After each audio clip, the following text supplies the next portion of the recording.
Não tem como falar de interpretação sem falar de texto. Claro, se a gente vai interpretar texto, precisa falar de texto. Mas o que é texto? A gente já falou disso algumas vezes aqui no canal, sobre o que é texto, sobre a existência de textos verbais, ou seja, textos com palavras, e a existência de textos sem palavras, ou da mistura dos dois, mas a gente precisa rever algumas coisas e treinar um pouco essa interpretação, tanto no texto verbal quanto no texto não verbal. E é isso que a gente vai fazer na aula de hoje. Chega na vibe! O tema da nossa aula de hoje é texto, o verbal e o não verbal. E aí no verbal eu coloquei uma nuvem de palavras bonita que eu achei na internet, só para ilustrar mesmo. E no não verbal eu coloquei um gráfico. Porque gráfico, né, a gente entende um montão de coisas sem palavra nenhuma. Vamos ver primeiro o que é texto. Para explicar para você, a gente já tem uma aula aqui no canal e eu vou deixar o card aí para você agora. É uma aula o que é texto. É a segunda aula que eu fiz neste canal, então não repare a minha cara e não repare, né, porque vídeo antigo. O segundo vídeo do canal todo, né, feito em junho de 2021, se não me engano. Mas, para a gente relembrar, texto vem do latim texere, que significa construir, tecer. O particípio passado dessa palavra é textus. Textos. E significava uma forma de tecer ou uma coisa tecida. E por que a gente usa a palavra texto no sentido da linguagem? Observa aí que eu coloquei um tecido, né? Parece um linho ou alguma coisa assim. E nesse tecido a gente tem fibras nesse sentido. E a gente tem fibras nesse sentido. Só que se eu pegar só as fibras que estão nesse sentido aqui, não vai formar nada. Para formar um tecido, eu preciso das fibras que estão assim, emaranhadas com as fibras que estão assim, na horizontal. As fibras que estão na horizontal emaranhadas com as que estão na vertical, para poder formar... Nossa, quase que eu falei uma coisa que nem poderia aqui, mas tudo bem. Para poder formar esse tecido, para poder formar essa peça inteira. Então a gente precisa de uma tessitura, a gente precisa de uma combinação de coisas. Isso significa o quê? Que quando eu estou fazendo um texto, quando eu estou escrevendo um texto, eu estou tecendo alguma coisa. Talvez por falta de palavra no momento da escrita, né, a pessoa está tecendo um texto, ela está ali meio que como se a gente estivesse costurando as palavras e criando um texto. E aí a gente tem essa palavra texto originária disso aí. Então não se esqueça, o texto está ligado ao tecido. Então se a gente está olhando para um texto, é uma coisa que está aí perpassada por várias coisas, por palavras, por ideias, por sentimentos, por visões de mundo, interpretações, para poder formar aquele produto. Pode ser um livro, uma poesia, uma pintura, qualquer coisa. Sabendo o que é texto, né, de onde vem a palavra texto, vamos ver aí dois textos. Primeiro eu coloquei um texto em linguagem não verbal. Eu tenho uma imagem aí. Aí logo eu coloquei a legenda. É de Gustav Klimt, O Beijo. É óleo e folha de ouro sobre tela. Então isso que você vê dourado era folha de ouro. 1,80 m por 1,80 m. Eu não sei falar esse nome. Osterreich Gallery Belvedere é um bairro que tem aqui na minha cidade. Ok. Viena, 1907 e 1908 é o ano de pintura, o ano que a obra foi pintada. Observe essa obra. O que a gente consegue observar? Nós temos um fundo meio marrom. Nesse fundo nós temos aí, parece que é um campo cheio de flores, no lugar onde a gente vê que a mulher está ajoelhada, né? Se observando aqui, ó, você vai ver que a mulher está ajoelhada. Tá vendo? E aí ela está ajoelhada em alguma coisa, talvez seja um campo, não sei o que bem é isso que ela está ajoelhada. E tem um homem dando um beijo no rosto dela. A roupa dos dois é parecida, porque a roupa dos dois tem esse amarelão, né? Mas na roupa dele a gente tem uma forma quadrada e na roupa dela, um quadrado ou retangular, e na roupa dela formas circulares. Beleza, observamos aí essa obra. Agora nós temos um outro texto chamado Chega de Saudade. É uma música, né? A letra foi composta por Vinícius de Moraes e a música escrita e pensada por Antônio Carlos Jobim, Tom Jobim, em 1958. A música diz o seguinte, o texto diz o seguinte: chega de saudade é o título. Vai minha tristeza e diz a ela que sem ela não pode ser. Diz-lhe, numa prece, que ela regresse porque eu não posso mais sofrer. Chega de saudade, a realidade é que sem ela não há paz, não há beleza. É só tristeza e a melancolia que não sai de mim, não sai de mim, não sai. Mas se ela voltar, que coisa linda, que coisa louca, pois há menos beijinhos a nadar no mar do que os beijinhos que eu darei na sua boca. Dentro dos meus braços, os abraços hão de ser milhões de abraços. Ó, a hipérbole, um exagero. Card para aula de hipérbole. Apertado assim, colado assim, calado assim. Abraços e beijinhos e carinhos sem ter fim. Que bacana. Que é para acabar com esse negócio de viver longe de mim. Não quero mais esse negócio de você viver assim. Vamos deixar esse negócio de você viver sem mim. Então, uma música falando sobre saudade, amor, vontade de ver a pessoa e dar alguns beijinhos. É isso aí. Agora nós vamos fazer uma interpretação desses dois textos, só para a gente começar o nosso treinamento de interpretação. Vamos lá. Primeiro sobre o texto 1. O que o homem está fazendo? E aí eu vou pedir para você o seguinte. Eu não coloquei aí ainda, mas eu quero colocar um ícone nas aulas, um pause. E toda vez que a gente tiver uma pergunta, eu preciso da sua colaboração fazendo o quê? Você vai pausar a aula, responder essa pergunta, você pode escrever a sua resposta ou você pode apenas pensar. Depois você dá o play na aula de novo, porque a gente já vai vir com a resposta logo em seguida, ok? Então, ó, o que o homem está fazendo? Pause. O homem está, então, beijando o rosto da mulher. Ele está dando um beijo na mulher e até justifica o título da obra ser O Beijo, ok? Agora, próxima pergunta aí. Como a mulher está reagindo? Pause e responda. Bom, a mulher está reagindo de forma prazerosa, né? A gente vê pelo rosto dela, é o que a gente pode pensar, né? Que ela está com os olhos fechados, está até assim, ó. Igual o cachorrinho quando você faz cafuné aqui, o cachorrinho, ó. Porque a pessoa tá ficando toda tranquila. Ela tá desse jeito. Então ela tá tendo uma reação prazerosa. Ela está reagindo com prazer ao beijo que ela está recebendo. Eu bati foi meu braço aqui. Daqui a pouco eu saio com um hematoma da aula. Próxima pergunta. Que tipo de relacionamento os dois têm, na sua opinião? Pause e responda. Olha... Aí é claro que é uma opinião, mas na nossa visão, provavelmente eles são o quê? Namorados, marido e mulher, duas pessoas que se amam, né? Então, a gente espera que sejam duas pessoas que se amam. Vamos tentar pensar o seguinte, não vamos dizer nem que seja um casal de namorados, um casal de amantes, talvez dois irmãos, não sei. A gente não consegue ver o rosto do homem, então talvez possa ser um pai e uma filha? Acho que não. Aí mais pra frente a gente vai ver por que vai mais pra ideia de duas pessoas que se amam no sentido de um relacionamento afetivo, né? De um casal, do que de uma relação de irmãos ou de pai e filha, alguma coisa assim. Então, mas aí fica na sua opinião. Qual é o relacionamento que os dois têm? Espero que você tenha respondido uma resposta sim. Dentre essas que a gente colocou aqui, não tem problema se você foi para o lado do pai e filha, do irmão e irmã, não tem problema não. Era a sua opinião com base no que você viu até o momento. Próxima pergunta. Qual cor as roupas dos dois têm em comum? E o que isso pode significar? Pause e responda. As roupas dos dois são nesse tom de amarelo, que é o ouro, né? O folha de ouro sobre tela. É nesse tom de ouro, as roupas dos dois. E o que isso pode significar?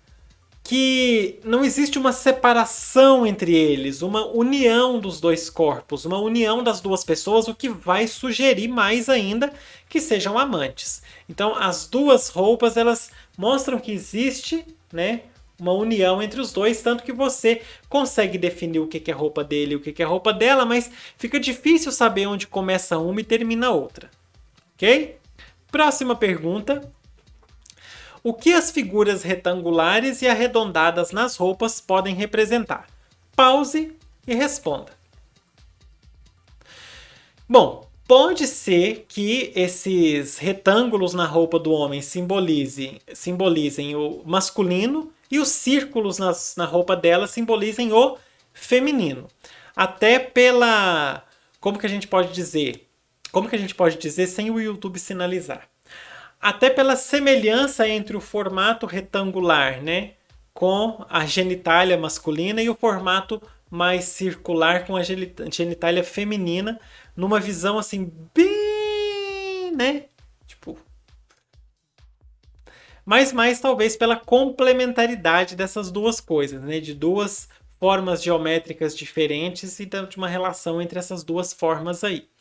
Conta pra mim a resposta para essa pergunta. Deixa nos comentários aí o que você respondeu antes de eu trazer essa resposta para você, para eu saber as visões diferentes sobre o que essas figuras retangulares e arredondadas podem representar. Conta pra mim nos comentários. Muito bem. Sobre esse texto 1, essas eram as nossas perguntas. Então, nós conseguimos fazer o quê? Uma análise da cor da roupa, da cena que está sendo retratada, das formas geométricas que foram colocadas, do porquê que elas foram colocadas. Nós observamos, então, os detalhes dessa obra por meio dessas perguntas aí. Beleza? Próximo texto, que era o Chega de Saudade. A primeira pergunta é: o que que... Você quer ler de novo Chega de Saudade? Vamos fazer o seguinte. Eu já vou deixar a primeira pergunta. Quando você pausar para responder a pergunta, você faz uma nova leitura do texto para não ficar muito extenso o vídeo. Então, ó, o que o eu lírico está vivenciando no texto? A pessoa que escreveu o texto está vivenciando o quê? Pause e responda. Bom, a gente imagina que o eu lírico, obviamente, até pelo título, ele está vivenciando saudade. Talvez uma tristeza, porque ele fala ali, a realidade é que sem ela não há paz, não há beleza, é só tristeza e a melancolia que não sai de mim. Melancolia é uma coisa muito mais profunda do que tristeza. Melancolia vai para um ar de uma depressão. Então, é algo bem tenso que ele está sentindo, bem triste. Por aí, né? É o que ele está vivenciando. Mais para frente nós vamos ver outras visões também. Próxima pergunta. A quem o apelo do eu lírico é dirigido? Aí, na aula anterior, você lembra que a gente deixou uma pergunta, né, para você observar a quem que o texto era dirigido? Observa nesse texto. Ele é dirigido a quem? Pause e responda. Bom, o apelo do eu lírico aí é dirigido a duas pessoas ou duas entidades diferentes. Ele começa falando, vai minha tristeza. Então ele está conversando com a tristeza dele. Vai minha tristeza, e diz a ela que sem ela não pode ser. Então quer dizer, a tristeza é um sujeito, ela foi personificada aí. A gente tem aula sobre personificação, vou deixar o card para você. A tristeza foi personificada. E aí ele fala com essa tristeza, vai minha tristeza, e diz a ela que sem ela não pode ser. Interessante, né? E aí ele continua aí nessa vibe de conversar com a tristeza. Diz a ela, numa prece, que ela regresse, porque eu não posso mais sofrer. Certo? Agora, o poema ele vai caminhando, a letra vai caminhando, e aí na segunda estrofe ele fala, chega de saudade. A realidade é que sem ela, observa que ele continua falando para a tristeza que sem ela, a mulher está na terceira pessoa. Não há paz, não há beleza, é só tristeza e a melancolia que não sai de mim. Mas se ela voltar, a mulher amada continua sendo a terceira pessoa. Então a segunda pessoa dele, a pessoa com quem ele fala, ainda é a tristeza. Mas se ela voltar, que coisa linda, que coisa louca, pois há menos beijinhos a nadar no mar do que os beijinhos que eu darei na sua boca. Esse sua boca, você já não consegue mais definir se ele está falando para a saudade ou para a mulher. Ele pode estar falando para a saudade e o sua é uma referência à terceira pessoa, porque esse pronome pode ser usado como referência à terceira pessoa. Ou ele pode ser um sua em segunda pessoa, que é quando a gente fala você, né? Eu posso falar a sua casa. Você que está me vendo aqui agora, você já fez a sua inscrição no canal? A gente usa o sua de terceira pessoa como um substituto para o tua. Quando a gente substitui o tu por você, a gente substitui o sua, o tua por sua. Substituindo o tu por você, a gente substitui o tua por sua. Então esse sua que está logo aqui, ó, a gente já não sabe se ele está falando da mulher ou se ele está falando para a mulher. Agora aqui, vamos para a penúltima estrofe. Dentro dos meus braços, os abraços hão de ser milhões de abraços, apertado assim, colado assim, calado assim, abraços e beijinhos e carinhos sem ter fim. E aí ele já não faz, ele já não tem nada que permita a gente falar que ele está conversando com a tristeza ou com a mulher. Essa estrofe não tem uma segunda pessoa, não tem alguém para quem ele está falando diretamente aquilo. Explícito aí, né? E na última estrofe, que é para acabar com esse negócio de viver longe de mim. Não quero mais esse negócio de você. É a primeira vez que aparece, desde essa quarta estrofe, é a primeira vez que aparece um interlocutor dele. E dessa vez o interlocutor é a mulher. Não quero mais esse negócio de você viver assim. Vamos deixar desse negócio de você viver sem mim. Então, num determinado momento, ele para de conversar com a saudade e passa a conversar com a mulher. O momento chave é esse sua que está aqui, que a gente não consegue definir se ele se o sua está fazendo referência à mulher em segunda ou em terceira pessoa. Já que aqui embaixo ele usou o você, aqui embaixo ele usou você. Então esse sua pode ter substituído o tua quando ele substituiu o tu por você. E esse sua, então, ele pode estar falando diretamente para a mulher. Os beijinhos que eu darei na sua boca. Ou ele pode estar falando ainda para a tristeza. Os beijinhos que eu darei na sua boca, que é a boca da mulher amada. Observa que é no meio dessa... Parece ser bem aqui, né? No meio do poema, que ele faz a inversão, que ele troca, ele para de falar com a tristeza e começa a falar com a mulher. A mulher voltou no meio do poema. Legal, né? Eu garanto que você já tinha, às vezes, ouvido essa música por aí e nunca percebeu isso. Que ele dirige o apelo dele a duas pessoas diferentes. Uma pessoa é a personificação da tristeza dele e a outra é a mulher amada. A gente poderia dizer que a tristeza dele e a mulher amada são a mesma pessoa? Eu acredito que não, por causa do verso inicial. Vai minha tristeza e diz a ela. Certo? Então, muito interessante essa observação aí. Próxima pergunta para você. Explique o título, essa é fácil, né? Explique o título Chega de Saudade. Pause e responda. Bom, o chega de saudade é um apelo, né? Chega de saudade, não quero mais. Esse chega no sentido de já foi o suficiente, não quero mais, acabou, para com isso. Então, uma pergunta simples para a gente analisar esse título, Chega de Saudade. A próxima pergunta vai deixar um pouquinho mais complicado isso, olha só.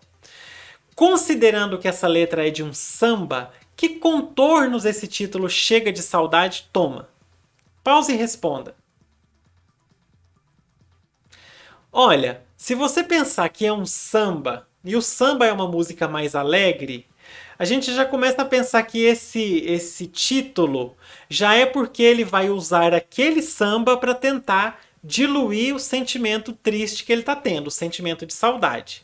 Ele vai focar numa coisa alegre, que é o samba, para poder esquecer uma coisa triste. Aí ele bota o nome de Chega de Saudade no samba que ele está escrevendo. Legal, né? De observar esse tipo de coisa. Olha como que o contexto é interessante. Saber que isso é um samba é essencial para interpretar o texto. Talvez ele até pensou nessa volta da mulher justamente pelo samba ser uma coisa, né? Que mais calorosa, uma música assim mais animada e tal. E às vezes por isso a mulher voltou, pelo calor do samba, a gente não sabe. Mas são interpretações que compreender o tipo de texto, o contexto do texto, faz a gente, né, acordar para algumas visões diferentes. Por fim, vamos então relacionar os dois textos. Agora nós vamos interpretar os dois textos em conjunto. Por quê? Quando aparecem dois textos em uma questão, por exemplo, você provavelmente vai ter que relacioná-los, encontrar os pontos semelhantes e os pontos discordantes, os concordantes e os discordantes. Vamos ver nesse texto, nesses dois textos. Primeira coisa, compara pra gente o que esses dois textos têm em comum. É a primeira pergunta, pause e responda. Bom, os dois textos têm em comum o relacionamento amoroso. A questão do sentimento, a questão da afetividade, a questão do amor. Os dois textos retratam amor, sentimento, afetividade, relacionamento amoroso, etc. Isso é o que os dois têm em comum. Próxima pergunta. Em quais dos textos ou em qual dos textos o relacionamento provoca sentimentos de tristeza ou de dor? Pause e responda. Então, observando bem os dois, a gente vê que é no texto 2 que a gente tem um sentimento que, pelo menos aí no começo, né, é um sentimento de tristeza, um sentimento de dor, porque a gente tem a questão da melancolia, a questão da tristeza, da saudade, a falta de paz, a falta de beleza, e que isso tudo vai mudar quando a mulher amada voltar. No texto 1, a gente tem só uma coisa mais positiva. Vamos ver a próxima pergunta. Em quais dos textos mostram-se afetividade, carinho e erotismo? Pause e responda. Aliás, eu já adianto para você que na interpretação a gente vai entrar muitas vezes no tema do erotismo, porque é muito comum textos amorosos estarem mais assim, pegando um pouco mais para a questão do erotismo. E aí a gente vê que a afetividade a gente tem nos dois textos, porque lá no final, na música, né, aquele texto 1 tá óbvio. E no texto 2, aqui na música tem o dentro dos meus braços, os abraços hão de ser milhões de abraços. Tem aqui, há menos peixinhos a nadar no mar do que os beijinhos que darei na sua boca. Então tem afetividade e tem carinho no texto 1 e no texto 2. Erotismo, a gente não consegue pegar muito bem no texto 2. Talvez tenha, né? Mas a gente não consegue falar com certeza. A gente estaria pegando uma coisa das entrelinhas, fazendo algum tipo de inferência. Mas no texto 1 já fica mais claro pela forma como a mulher se debruça nos braços do homem, né? Já tem uma cara mais de erotismo do que o texto 2. Então, afetividade e carinho a gente tem tanto no 1 quanto no 2, mas erotismo está mais presente no texto 1. Muito bem, então a gente viu aí dois textos. Nós temos vários textos que são verbais. O que são os textos verbais? São aqueles constituídos apenas de linguagem verbal. E nós temos vários exemplos disso aí. Nós temos a carta, é verdade esse bilhete, né? Nós temos a carta, nós temos o bilhete, nós temos o livro. Lembrando que dependendo do livro ele vai ter, né, o texto verbal e o não verbal também, mas esse aqui nós temos só texto verbal, linguagem verbal. Nós temos o jornal, apesar que o jornal também tem imagens e tudo mais, mas tem trechos do jornal que são só palavras. Então tudo que só tem palavra é texto verbal. Por que eu não coloquei aí um discurso, por exemplo? Porque a gente vai ver isso daqui a pouco. O texto não verbal é constituído apenas de linguagem não verbal. Não tem nenhuma palavra. Aí a gente tem a linguagem visual, a musical, a corporal. Quer ver uns exemplos? A linguagem visual. Eu boto um pare. Linguagem visual. As cores do semáforo, linguagem visual. A música instrumental, só o instrumental é linguagem musical. A dança é linguagem corporal, certo? Eu até tinha que ter colocado uma dança aqui. Eu acho que eu coloquei a dança no lugar errado. A gente vai ver daqui a pouco se essa dança está no lugar... Ah, não, eu não coloquei no lugar errado, não. Tinha um propósito. Mas aí a gente tem a música. Se uma dança ela for totalmente sem palavras, ela é também linguagem não verbal. A gente tem o corporal também, né? As fisionomias, a expressão são uma forma de linguagem não verbal. Tudo que não tiver palavras. Por fim, no texto multimodal, e você vai ver muito essa palavra em questões, texto multimodal, é aquele feito de linguagem mista. O que é a linguagem mista? É uma mistura do verbal e do não verbal, que é o mais comum na nossa vida. Nesse momento aqui que eu estou falando com você, você pode pensar assim, mas o que o professor está falando é verbal. Mas eu estou usando entonações vocais diferentes, eu estou fazendo gestos, eu estou mudando a minha expressão facial, e tudo isso é não verbal. Então, nessa aula que nós estamos tendo aqui, nós temos linguagem verbal e não verbal. Nós temos um texto multimodal. E aí a gente tem vários exemplos. Eu coloquei o exemplo da dança aí, mas é porque se a gente tem uma dança e a música que está tocando acompanhando a dança tem palavras, aí a gente já não tem um espetáculo não verbal. A gente tem um espetáculo multimodal. Se a dança ela for só com uma música instrumental e as pessoas dançando e tudo mais, a gente tem um texto em linguagem não verbal.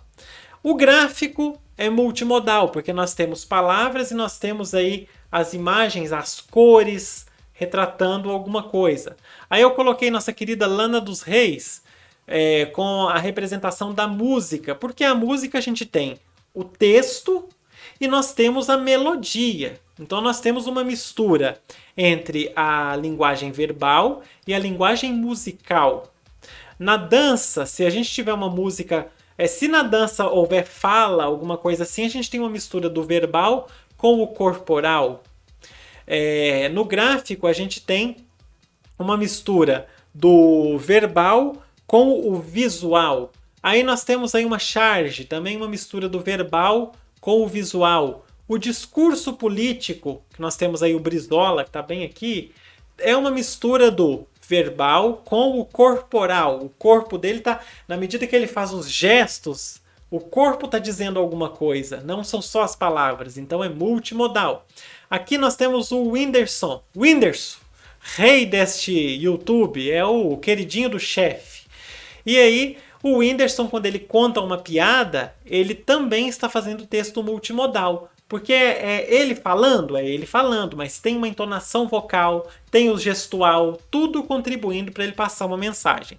E por fim, um disco aí da Dua Lipa, que também vai... E aí eu não queria colocar nem só a questão da música, que nós já colocamos aqui no show, né? O show também, por si só, já é um espetáculo de linguagem verbal, de linguagem corporal, de linguagem musical, de linguagem visual. O show é uma coisa completa. Mas o CD também, o disco, é linguagem musical misturada com linguagem verbal. E a capa tem linguagem visual também. Então tá tudo muito misturado na nossa sociedade. E aí eu trouxe aqui para você um exemplo. Eu vou botar aí as 3 definições. Eu trouxe aqui um exemplo de um livro que você deve conhecer. E esse livro, eu mostrei para você já por dentro, né? Nós temos texto verbal, linguagem verbal. Muita linguagem verbal. Tantão. Só que a capa, e essa capa obviamente não é a original, ela foi feita depois para fins comerciais, a gente tem esta capa. Eu quero, a tarefa de hoje para você colocar nos comentários para mim, é a seguinte, deixa eu ver se tem mais alguma coisa que eu preciso falar. Tem não, deixa eu ir para a tela de finalização que eu te passo a tarefa. A tarefa de hoje para você é a seguinte. Você vai... Se você conhece, sabe do que esse livro trata, Beleza, se você não sabe, você vai pesquisar. E aí você vai colocar para mim por que que essa capa foi feita desse jeito. Explica para mim nos comentários por que que pensaram nesse design para essa capa ser a capa deste livro. Beleza? Essa é a sua tarefa. Eu vou ter que voltar na tela de aula, mas não esquece da tarefa, hein? Coloca aí nos comentários para mim. Eu vou ter que voltar na tela de aula porque eu esqueci realmente de uma coisinha que eu quero colocar para você. Vamos voltar lá. Muito bem, para a gente poder finalizar, eu quero voltar no nosso texto 1, que é esse aí. E aí eu queria mostrar para você uma coisa interessante. Por quê? Porque, às vezes, quando você vai fazer uma prova e cai um texto lá na prova, pode ser que você conheça esse texto e vai te ajudar a interpretar se você conhecer, pode ser que você não conheça. Se você conhece, obviamente, vai facilitar muito a sua vida. E quando a gente conhece, a nossa interpretação fica muito mais fácil. E aí eu queria mostrar para você, tem um artigo no site Follow the Colors, eu vou deixar o link na descrição para você ler por si mesmo, porque a gente falou na aula anterior, né, de você ir atrás da informação por si mesmo, é muito papel que eu tô aqui, muita coisa, então eu vou ficar indo para um lado e para o outro. E aí, eu vou deixar o link na descrição para você. Vou até anotar aqui, link na descrição. E vamos ler o que esse artigo fala sobre essa obra. Fala assim, ó. Conheça a história por trás de O Beijo, obra icônica de Gustav Klimt. Foi a Mariana que escreveu. Então, vamos ler aí. A pintura O Beijo é altamente reproduzida das mais diversas maneiras e segue conectada com uma mensagem sobre o amor. Tranquilidade, fantasia e intimidade definem a cena de O Beijo, obra executada em óleo sobre tela em 1907 e 1908, aí ela errou, né, o ano, mede 1,80 m por 1,80 m, é uma obra quadrada. O artista austríaco Gustav Klimt fez parte do movimento artístico denominado secessionista e é considerado um pintor precursor do simbolismo. Klimt foi o primeiro presidente do grupo da Secessão de Viena, formado por artistas que romperam com os padrões artísticos tradicionais da época, indo ao posto do realismo, naturalismo e ao positivismo, sendo movido por ideais românticos. Então, né, é como se fosse uma retomada, uma busca do romantismo. Suas obras têm inspiração nos mosaicos bizantinos e a composição de pequenos elementos se tornou marca registrada de Klimt, mais conhecido pela sua obra icônica O Beijo, criada entre 1907 e 1908, e agora sim está correto, né? 1907 e 1908. Após a expiração dos direitos autorais da obra em 1988, são 70 anos após a morte do artista, a maioria das obras entra em direito... esqueci o nome agora da coisa. Entra em domínio público 70 anos após a morte do autor. O Beijo passou a ser comercializado de forma massiva, tornando-se estampa dos mais diversos produtos da indústria cultural, mas muito pouco se sabe sobre a história por trás dele. Especialistas explicam que a tela faz parte da fase dourada do artista e tem de fato uma estética cintilante e elementos de ouro em sua composição, além de detalhes que simulam ametistas, safiras, rubis, opalas e esmeraldas. O Beijo retrata sensualidade e erotismo. Um homem e uma mulher abraçados sob um tapete de flores, o homem inclinado a beijá-la. Aqui a gente tem outra obra do mesmo artista, é o retrato de Adele Bloch-Bauer, 1907, também pintado por Klimt na fase dourada. As roupas do casal, vou botar de novo para você, olha aí, ó. As roupas do casal foram pintadas como se fossem mosaicos e se distinguem uma da outra, apesar de estarem muito próximas, dando a sensação de que ao se abraçarem os dois se tornam um só. O fundo dourado da obra não representa algo em específico, deixando os palpites abertos à imaginação. É aquele espaço que o autor deixa para você criar suas próprias ideias sobre a obra. deixando os palpites abertos à imaginação do espectador, podendo ser o cosmos ou o nada. O casal flutua apaixonado nesse fundo brilhante. Olha lá o fundo, ó. Nesse fundo brilhante. As flores e arbustos na tela são os únicos elementos que parecem ligar os amantes ao mundo real. O próprio artista cultivava flores e plantas, usando-as constantemente como elementos nas suas obras e demonstrava o conhecimento do significado simbólico de cada uma delas. As plantas douradas do quadro que contornam os pés da mulher são conhecidas como erva de Parnaso, um antigo símbolo da fertilidade. Olha aí, perto dos pés da mulher. Então, um símbolo da fertilidade. O amor de Klimt. A temática do amor é recorrente nas obras de Klimt, que sempre teve uma vida amorosa intensa, segundo especialistas de arte. Ponto. Além de O Beijo, o artista retrata esse sentimento nas obras A Árvore da Vida e Amor. No quadro A Família, Klimt retrata o amor em outra forma, para além do tipo romântico de casal. Qualquer um que desejar saber algo sobre mim deve olhar atentamente para as minhas pinturas e procurar reconhecer nelas o que eu sou e o que eu quero, disse ele, o Gustav Klimt. A obra original de Klimt está em Viena, capital da Áustria, no Palácio Belvedere, que abriga a maior coleção do mundo com obras do artista.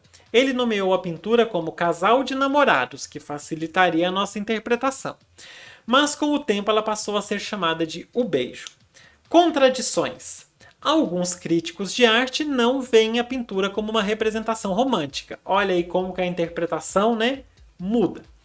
Afinal, apenas o homem está beijando a mulher. As mãos dela parecem tentar afastá-lo, enquanto ele a segura. Outros estudiosos vão além e dizem que a mulher esteja morta e sua cabeça decapitada devido à sua palidez e ao posicionamento no quadro. Sobre o casal, muitos pesquisadores também afirmam que seria praticamente um retrato de Klimt com Emily Floge, Viena, 1874-1952, eterna companheira e musa do artista. 1874-1952. Aí tem uma representação da obra numa parede, né? Que legal. O beijo como forma de protesto. Em 2013, o artista Taman Azan replicou a obra em uma parede de um edifício bombardeado em Damasco, na Síria, como uma forma de protesto contra a guerra. A obra fala sobre a relação entre tragédia e comédia e fala do lugar da arte durante a guerra. Fala de esperança e de como lutar contra a guerra com uma pintura que fala de amor. Usei a obra de Klimt porque é famosa. Com um gesto artístico é possível chamar a atenção das pessoas, disse Azan a Euronews sobre sua criação. Aí está a Mariana que escreveu esse texto. Obrigado, Mariana. Adorei o texto e facilita muito a nossa interpretação. Olha como que a gente caminhou por um caminho relativamente adequado fazendo a nossa interpretação aí. Agora sim, bora fechar. Relembrando a sua tarefa, não esqueça de deixar nos comentários aí por que essa capa foi feita para esse livro. Relacione aí por que essa coisa não verbal está retratando, de certa forma, esta coisa verbal. Lembrando que a gente tem aqui uma capa com linguagem verbal e não verbal. A gente tem um texto multimodal. Geralmente capas de livros são multimodais, né? Quando não tem uma imagem, tem cores diferentes e tudo mais. Por hoje é isso. Clica no card para você assistir todas as aulas desse curso nosso de interpretação de texto. Aproveita, se você está chegando pela primeira vez hoje, já se inscreve no canal, que eu tenho certeza que muita coisa aqui vai ser importante para você. E é isso, não vou demorar mais porque já fiquei 39. Toda aula de interpretação vai ser grande. Não tem jeito de fazer interpretação em aula curta. Tá bom? Então toda aula vai ser relativamente grande, ok? Um beijo para você e fui. Até a próxima. Tchau!